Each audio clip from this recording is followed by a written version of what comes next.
Now, Russian and U.S. officials sat down for 12 hours on Monday to discuss a partial ceasefire in Ukraine. But as the teams were meeting in Riyadh, Kiev and Washington exchanged deadly attacks.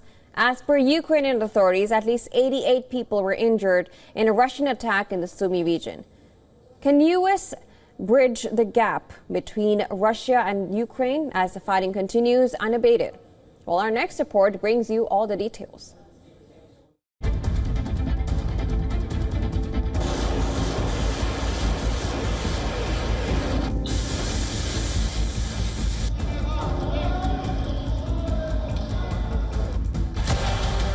Russia is going full throttle in its onslaught, unleashing a devastating combination of missiles, drones and glide bombs on key Ukrainian cities with mechanical precision.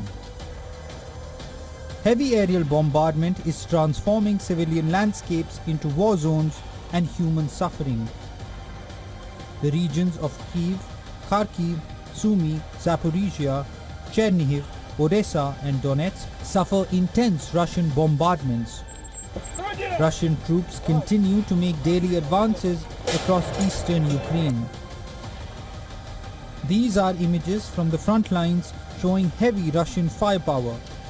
With infantry numbers decimated and morale fragile, Ukrainian troops are increasingly relying on aerial drones targeting Russian infantry. They are skeptical of any possible truce.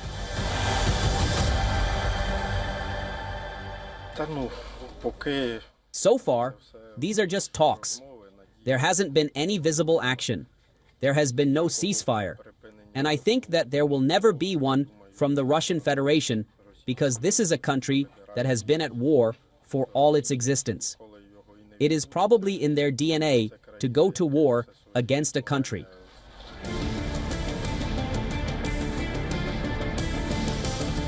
Ukraine is also continuing its strikes on Russian territory. It has destroyed 2 Russian Ka-52 and 2 Mi-8 helicopters in missile strikes with a HIMARS rocket launcher in Belgorod Oblast.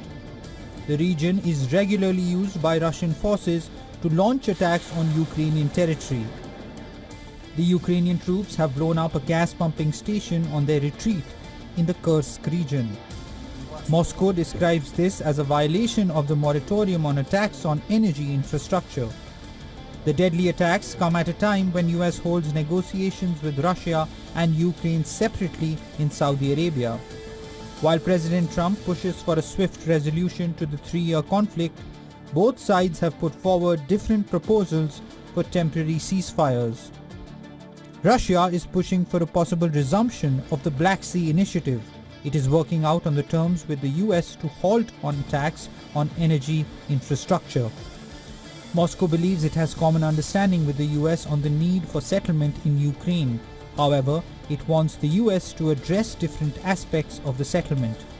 As the world watches, the fragility of this limited truce underscores the complexities of the Ukraine conflict.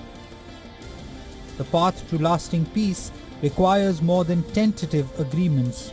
It calls for a genuine commitment from all stakeholders to end the 3-year-long brutal war. Bureau Report, WION World is One.